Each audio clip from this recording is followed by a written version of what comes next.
C'est mon fils Sean qui est parti en Syrie et sans nous prévenir, il est parti là-bas pour ses convictions avec beaucoup de courage et avec toute sa foi et tout son cœur pour aller défendre ses frères musulmans. Ma fille Nora, elle est partie en Syrie un matin, on s'est levé, elle n'était plus là, elle avait disparu. Mon fils qui est parti.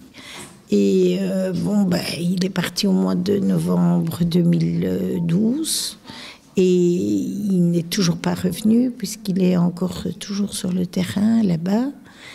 Et contrairement à d'autres, il veut rester là-bas. On n'était pas préparés, elle n'a rien laissé paraître, on n'a rien vu arriver. Franchement, rien du tout. Il va avoir 24 ans. Et il s'est converti à l'âge de 15 ans. Il s'est converti à ses 21 ans, donc il y a très peu de temps, ça fait 3 ans seulement. Et suite au décès d'un de ses amis, ils ont été pris à la mosquée du quartier. Et il a lu le Coran, il a eu des messages, il me disait, j'ai eu des messages que c'est pour moi, ça doit être ma religion. Et bon, moi j'étais content pour lui, pourquoi pas. Chacun est libre de choisir sa religion, sa spiritualité. He was a Jesuit, a Catholic child before.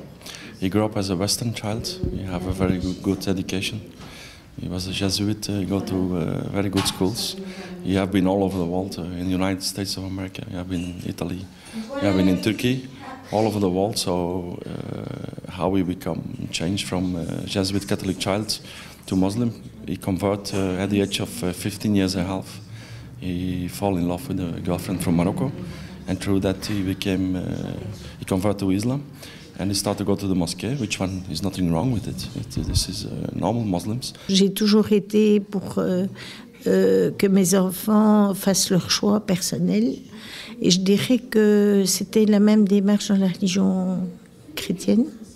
Il est venu un jour me dire, maman, il faut que je sois catholique, parce que je n'avais pas, contrairement au rite dans notre religion, fait baptiser mes enfants à la naissance. Donc à 7 ans, quand il s'est retrouvé au cours de religion, il n'était pas baptisé. Alors il est rentré à la maison et il m'a dit, maman, il faut que tu me fasses baptiser. Je dis, ah bon, ok, oui, madame à l'école a dit qu'il fallait être baptisé. Alors je suis allée voir le curé de l'église qui m'a dit, ah, mais c'est pas son choix, c'est votre choix. Je dis non, c'est pas mon choix. C'est mon fils qui m'a demandé de le représenter à la réunion des parents d'enfants qui devaient être baptisés. Et on a suivi, il a fait son baptême, sa petite communion, sa grande communion. Il a atteint à peu près, après sa grande communion, l'âge de 15 ans, enfin 14 ans, un peu dans ces eaux-là. Et un jour, bon, et après ça, ça a été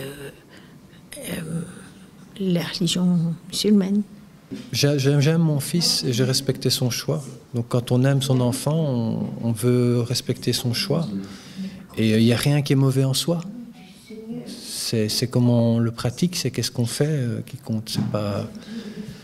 C'est pas la religion qui est mauvaise, c'est l'homme qui peut-être la pratique mal ou qui manque de sagesse pour vraiment comprendre son message. But inside this mosque, they selected him, they recruited him, other Muslim brothers from the same age, to bring him to a radical Muslim organization, Sharia for Belgium. And then he started changing from us. He started changing in different ways. He started to become very religious, praying 15, 20 times a day. Start not to wear Western clothes anymore, only a jalaba. And he always go to the meetings there because they praying inside, preaching inside, but I never see what they're doing inside. Mon fils chantait du rap avec le fils d'Olivier. Il faisait des compétitions de rap. Il a été faire des stages de rap. Il aimait bien, il composait ses chansons lui-même. Il aimait dessiner, il faisait toutes sortes de... Et c'est ça qui est attristant, je trouve que c'est un peu ça qui est dur quand on voit que la dernière année, il s'est vraiment retiré du monde. Sa foi grandissait et il en parlait beaucoup. Il nous récitait beaucoup il nous parlait beaucoup du prophète. Donc moi, je voyais tout son début dans cette spiritualité. Et bon, c'était pas mauvais pour lui, c'était bien. Mais les choses ont changé par la suite. Il a changé, il n'écoutait plus la musique, il s'amusait plus comme avant. The feeling I had about this Shahira for Belgium radical Muslim organization, for us it was like a sect. A sect because they totally make transformation, a totally other identity from our son, and not only my son, many other Western children, like a sect do, a total other identity, and I never trust this organization. And you see, we were right with our feelings, because all these members, they are now in Syria to make a jihad. So we don't bring up our Western child to end as a martyr at the age of 18 in Syria. Quand j'ai appris qu'il pouvait y avoir un possible danger, qu'il était en Turquie, qu'il travaillait pour des œuvres humanitaires, mais il ne voulait pas nous donner de détails, donc forcément on s'est inquiété, on s'est dit, bon, il va se rapprocher de la frontière. J'ai rencontré des gens, j'ai vu la maman évidemment, on a beaucoup parlé et là j'ai décidé d'aller à la police et demander une aide aux victimes pour sa disparition. Et donc j'ai ouvert un dossier, on a rempli les formulaires et on attendait avec impatience des nouvelles parce qu'on ne savait pas où il était, il ne voulait pas nous le dire exactement où. Donc on a seulement eu en 3-4 mois de temps 5 coups de téléphone. Je lis sur Internet, je lis tout. Je vois que le conflit se limite dans telle ville ou dans telle autre. Comme il veut toujours pas me dire où il se trouve. Je ne sais pas depuis le premier jour où il se trouve. Je ne sais pas dans quel coin de Syrie il se trouve. Comme il ne me dit rien.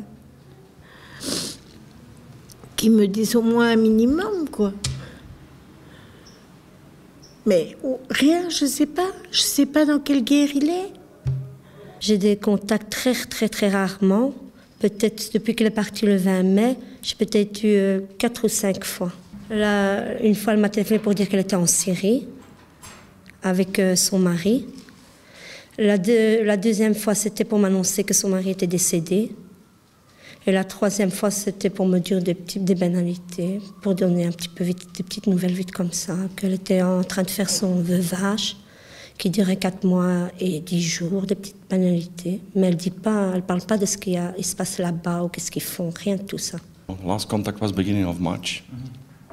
Last contact was beginning of March, and since that we don't have any contact anymore. In beginning of March, yes, but after that, not anymore. So now it's already March. It's 4 months, we don't have contact anymore. We don't even know if he's still alive. And I understand that these radical groups, that they have a lot of power, that they are very strong. I understand. And I respect, I can understand that they are making a jihad because it's like a kind of freedom fighters. They are fighting against the regime. And on the field I have been witness of many evil, cruel things of the regime. So I understand that people stand up from all over the world and fight as freedom fighters for victory against the regime. But I would like to see my son, because I don't bring my son up 18 years with love and anything you can imagine to end as a martyr on his age of 18 in a country that don't belong to him. It's not his revolution, it's not his country, he's a Western child. J'en veux à beaucoup de monde, mais je ne citerai j'en veux beaucoup de monde, mais je ne citerai pas de nom. Parce que j'en veux à beaucoup, parce qu'il y a beaucoup de gens qui ont tourné autour d'elle, tu vois. Et des gens proches, quoi. Et quand tu apprends tout ça, on dit on va aller pour... on va dire on est trahi par les gens qui sont près de vous. On va dire ça comme ça. Non, j'en veux à personne. J'en veux à moi-même de ne pas avoir peut-être entendu son appel. Je sais pas.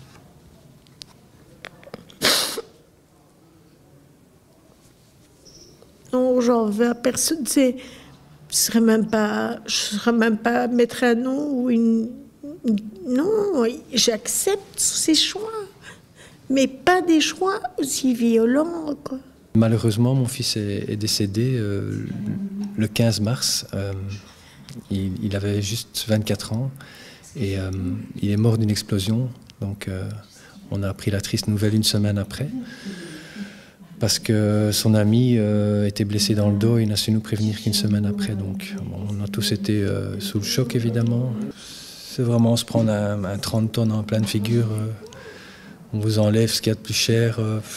Beaucoup de tristesse, parce que mon fils était formidable. C'est un jeune homme extraordinaire, beaucoup d'humour, très sportif, un beau garçon.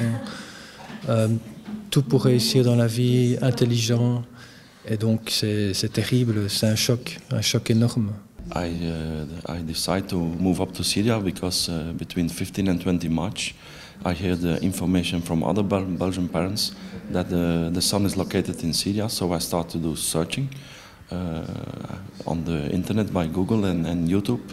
I've seen many pictures and videos, and one day I recognized my own son together with other guys from Antwerp.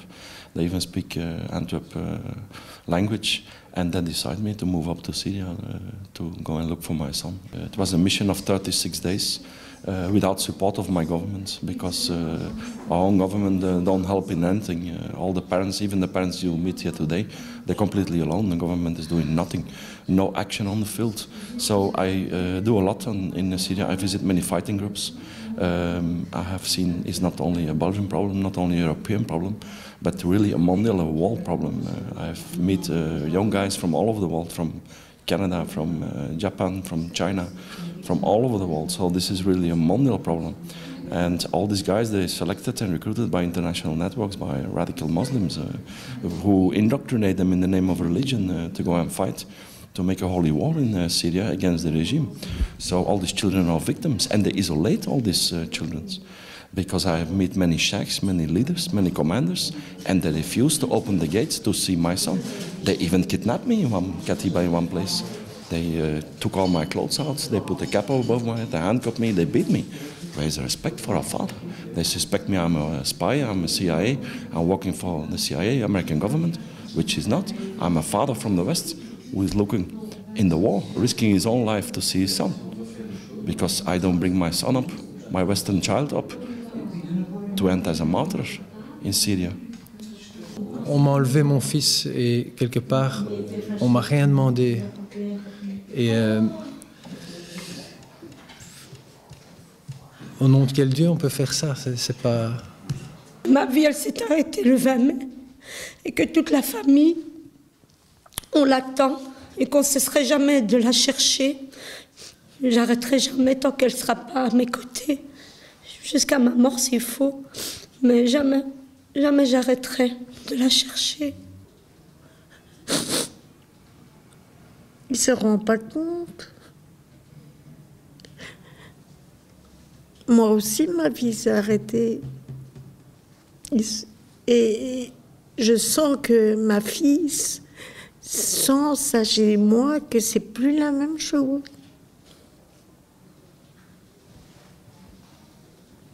On n'a pas eu le choix, nous. On n'a rien eu à dire. On est ses parents, on n'a rien eu à dire. Et on a été mis sur le fait accompli. Au nom d'une croyance, on nous a enlevé notre fils, on nous a arraché notre enfant. C'est horrible. On n'a pas vécu dans une... Il n'a pas été éduqué à la guerre, jamais. Moi, je fais partie d'un mouvement pacifiste. Rendez-vous compte, j'allais à des manifestations avec lui contre la plantation des missiles. On a fait plein de trucs ensemble. Et un jour, vous voyez une vidéo avec lui et une arme. Ça vous donnerait pas le choc? S'il était là, qu'est-ce que vous auriez eu envie de lui dire?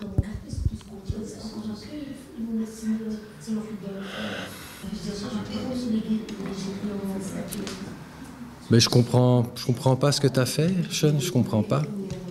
Pourquoi tu es parti sans rien nous dire? Il y a plein d'interrogations, il y a plein de choses qu'on comprend pas. Pourquoi cette guerre? Pourquoi prendre les armes? Pourquoi aller faire ce combat là-bas en Syrie? J'ai pas compris. Voilà ce que j'ai envie de lui dire. J'ai pas compris. Nora, je voudrais te dire, reviens chez nous. Tariq, il est mort, rahmou. Viens faire ton veuvage chez ta famille. Nous, on t'attend, on t'aime. Et franchement, tu dois rien craindre. On est là. Ne crains rien du tout. Non, là, reviens chez nous. Reviens chez ta famille, chez ta mère, tes sœurs et tes frères, s'il te plaît. Hamouel dit, reviens, s'il te plaît. Reviens. Je t'aime, Nora. My son, Niyun, and his Arabic name is Saifullah Al-Usuna. I bring you up